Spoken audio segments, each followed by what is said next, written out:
دعاؤں کے روپ میں ملنے والی محبتیں بہت قیمتی اثاثہ ہوتی ہیں۔ انسان جتنا آن لائن ہوتا جا رہا ہے، انسانیت اتنی ہی آف لائن ہوتی جا رہی ہے۔ جو لوگ کہتے ہیں کہ نیکی کا زمانہ نہیں رہا، وہ دراصل انسانوں سے نیکی کا صلہ چاہتے ہیں، اور جو لوگ اللہ کی رضا کے لیے بے لوث ہو کر نیکی کرتے ہیں، ان کے لیے ہر زمانہ نیکی کا زمانہ ہے۔ گھر سونے چاندی سے نہیں، ہمیشہ اخلاق سے آباد ہوتے ہیں۔ ہر درد سبق دیتا ہے، اور ہر سبق انسان کو بدل دیتا ہے۔ شیشہ کمزور تو ہوتا ہے، مگر سچ دکھانے سے گھبراتا نہیں۔ جن رشتوں میں ایک دوسرے کو ہمیشہ دل سے عزت دی جائے، وہ برے حالات یا مجبوری میں خاموش ضرور ہو جاتے ہیں، لیکن ٹوٹتے کبھی نہیں۔ زندگی بہتر ہوتی ہے جب آپ خوش ہوتے ہیں، لیکن زندگی بہترین ہو جاتی ہے جب آپ کی وجہ سے دوسرے خوش ہوتے ہیں۔ کسی بھی رشتے میں خوبصورت ہونا معنی نہیں رکھتا، وفادار ہونا اہمیت رکھتا ہے۔ کچھ تعلقات چھینک کی طرح ہوتے ہیں، ختم ہوتے ہی شکر الحمدللہ کہنے کا دل کرتا ہے۔ دنیا میں کامیاب جوڑا صرف جرابوں کا ہوتا ہے، کیونکہ ایک کے بنا دوسرا کسی کام کا نہیں ہوتا۔ جب قرآن اور نماز ہمارے معمول کا حصہ بن جائیں تو خوشیاں اور سکون ہماری زندگی کا معمول بن جاتی ہیں۔ دوزخ کو ہر طریقے کا گناہ گار چاہیے، لیکن جنت کو صرف محمد مصطفیٰ صلی اللہ علیہ وسلم کا وفادار چاہیے۔ لوگوں کی پرواہ نہیں کرو، جو صحیح ہے وہ کرو۔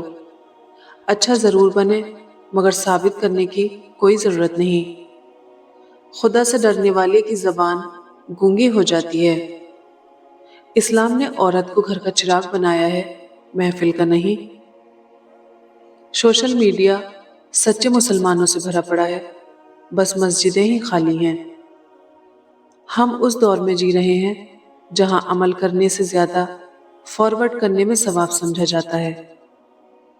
دنیا میں سب سے اعلیٰ ڈگری حفظ قرآن کریم کی ہے۔ محلے کی مسجد میں جاتے نہیں، اور مدینے میں مرنے کی دعائیں مانگتے ہیں۔ پرانے لوگ سمجھدار تھے، تعلقات سنبھالتے تھے۔ پھر لوگ پریکٹیکل ہو گئے، تعلقات سے فائدہ نکالنے لگے۔ اب لوگ پروفیشنل ہیں، فائدہ ہو تو تعلق رکھتے ہیں۔ جس طرح سمندر اپنی لہروں کو اپنی حدود میں رکھتا ہے، اس طرح ماں اپنی اولاد کا ہر دکھ اپنے دل تک محدود رکھتی ہے۔ اس دنیا میں سب کچھ قیمتی ہے، پانے سے پہلے اور کھونے کے بعد۔ اپنا حصہ مانگ کر دیکھو، سارے رشتے بے نقاب ہو جائیں گے، اور اپنا حصہ چھوڑ کر دیکھو، کانٹے بھی گلاب ہو جائیں گے۔ وہ بچپن میں کہتے تھے، لڑائی لڑائی معاف کرو، اللہ کا گھر صاف کرو۔ اب سمجھ آئی ہے، اللہ کا گھر تو دل ہے، اور میں ساری زندگی صرف مسجد سمجھتی تھی۔